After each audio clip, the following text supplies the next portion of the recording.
think one of the really important things about forgiveness is you can't fake it. You know, I've tried to do some fake forgiving, and it's just, I think it makes you sicker to pretend that you forgive someone or try to make an amends for amends sake, or try to just, make bygones be bygones. But if you're holding on to it and you don't do the spiritual work, I think you can double down on how sick it will make you. Well, let's talk about this, because I'm sure that there's people that are listening and they have a different perspective, because they're like, well, why would he forgive these people that brought him physical harm? Why would he forgive someone? Why would I forgive somebody that brought some kind of harm to me? So what do you have to share on that? Because I know that you have a powerful perspective for people that are there right now.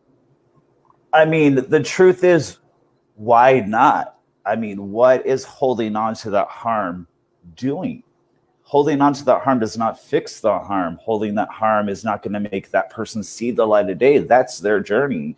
Holding on to that harm and those toxins, they always say, like, anger and resentments are like, drinking poison and expecting the other person to die.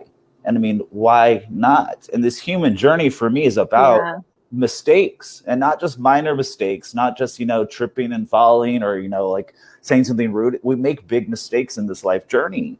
And what I was I learned early on in the program of recovery is, if I'm going to go about and ask for forgiveness, and let's be real, I had to ask you for forgiveness because I really hurt our friendship many years ago. If I'm going to ask for forgiveness, I better be ready to give it.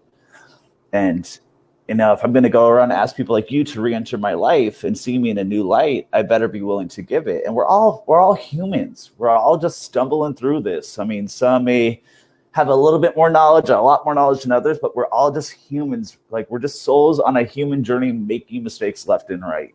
And I think it's really for our benefit to forgive, not forget, but to forgive.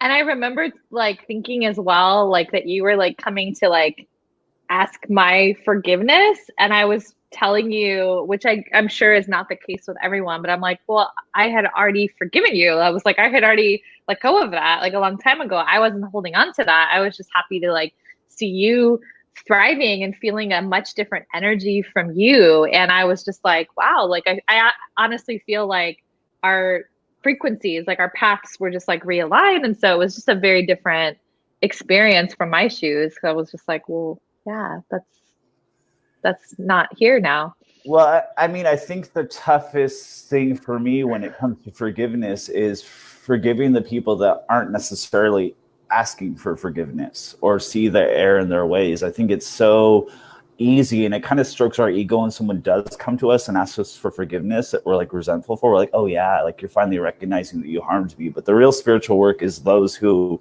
will never see the error of their ways, or have passed on, and you'll never get that chance to have that face to face, or they'll never have that on their journey to really that's the spiritual work. And my parents still, my father in that moment was able to finally release a lot of things and admit a lot of things, but I will probably never see my mother again before one of us passes. And I've made peace with that. And I've really made peace with her. And I truly can say I love my mother, even though I'll probably never see her again. And I don't necessarily want her in my life experience. I can love her now because I understand. I get it.